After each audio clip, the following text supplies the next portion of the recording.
Hi everybody, my name is Anthony Emmett.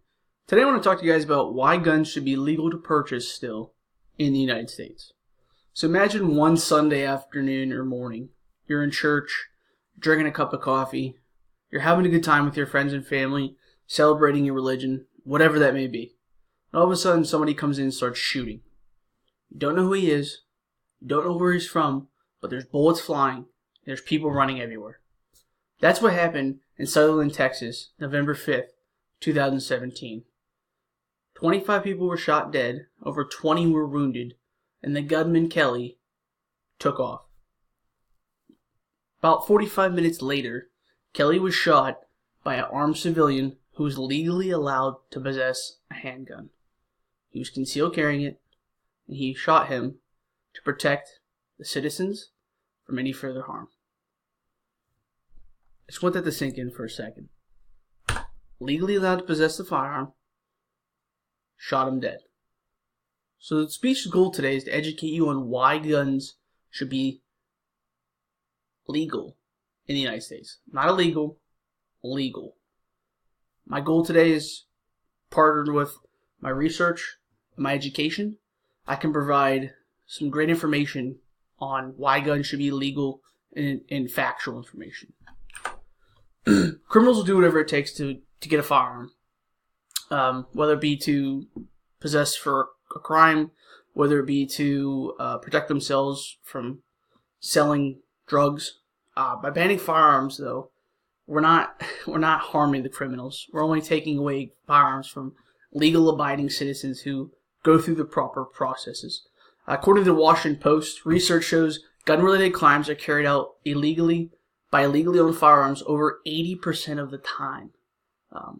That's huge. That is huge. According to crime research, 54% of the U.S. counties in 2014 had 0 murders.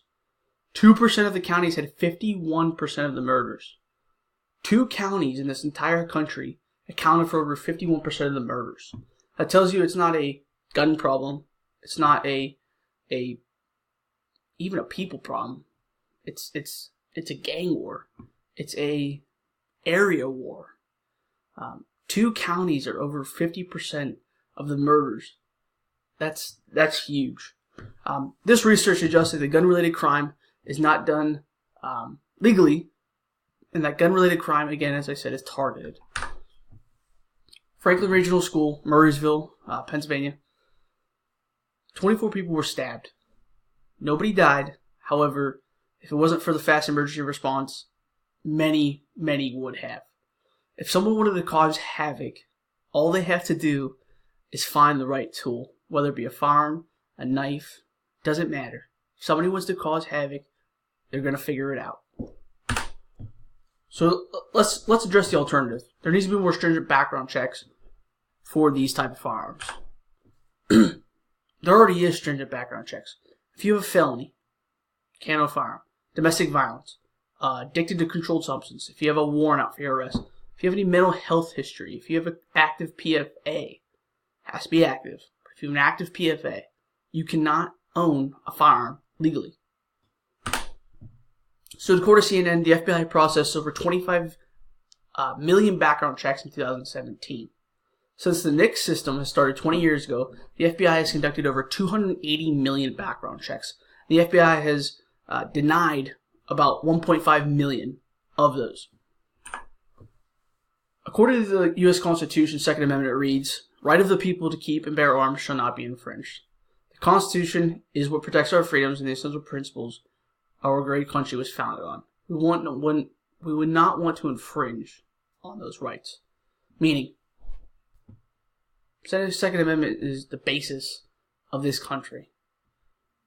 It's not even really legally allowed to infringe upon the Constitution. Unarming the law-abiding citizens of this country to open the entire population to become soft targets for gun violence just doesn't sound like a good thing to do. Citizens of this country have a right to protect themselves from danger. They have a right to hunt.